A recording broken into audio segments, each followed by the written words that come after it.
Welcome to the quiet storm. Well, all you have to do is listen. Let's talk about a sentence people hate hearing. If they wanted to, they would. It sounds simple, right? Almost dismissive. But it carries weight because deep down, most of us don't struggle with not knowing the truth. We struggle with accepting it. And when someone cares deeply, you feel it. Not in words, not in promises, not in potential, in effort. Effort is undeniable. If they wanted to call you, they would. If they wanted to show up, they would. If they wanted to fix it, they would. And if they wanted to choose you clearly, they would. And I know it's not always that black and white. People get scared, people get overwhelmed, people have trauma, people have pride. But here's the quiet part we don't say out loud. People still do what matters to them. They find time for what feels important. They protect what they don't want to lose. They fight for what they're afraid to live without.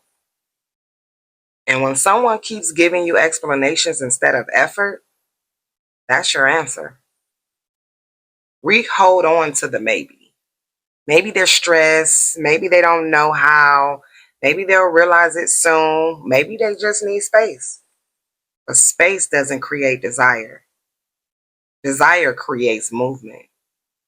If someone wants to grow, they'll grow. If someone wants to apologize, they will. If someone wants to make things right, they won't sit comfortably in silence. Silence is comfortable when the loss doesn't feel urgent. And that's the part that hurts. Not that they didn't love you, but that loving you wasn't strong enough to override their excuses. You may have been patient, understanding, and flexible. You may have given grace where others would have walked away. You may have told yourself they're trying in their own way. But love shouldn't require you to translate bare minimum into devotion. If they wanted to reassure you, they would. If they wanted to prioritize you, they would. If they wanted to claim you, they would. You don't have to beg for clarity from someone who sees your value. And the longer you explain why someone should treat you better, the more you're negotiating something that should be natural. This isn't about ego, it's about energy.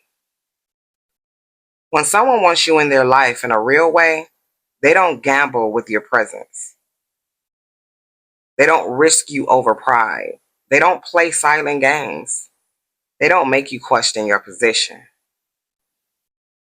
You feel secure, not because they're perfect, but because they're intentional. Now, here's where it gets tender.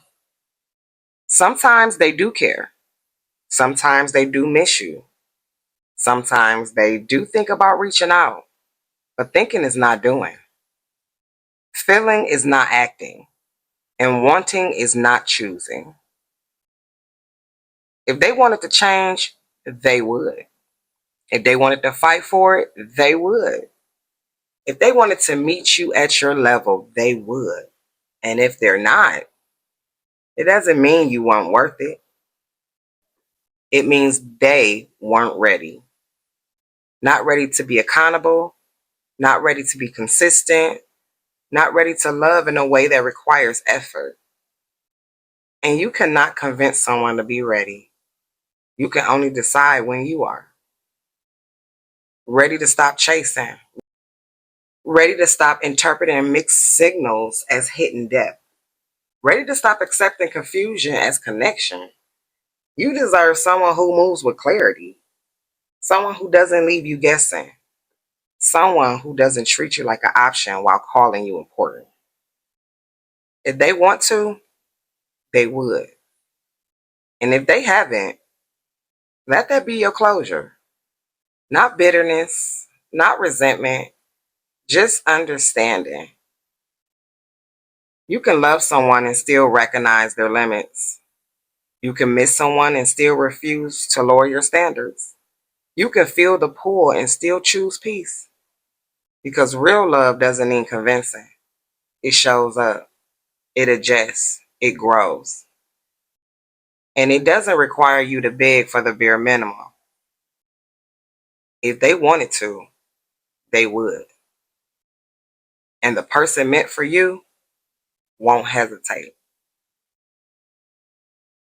Thank you for joining the Quiet Storm. I hope to see you guys next time. Bye.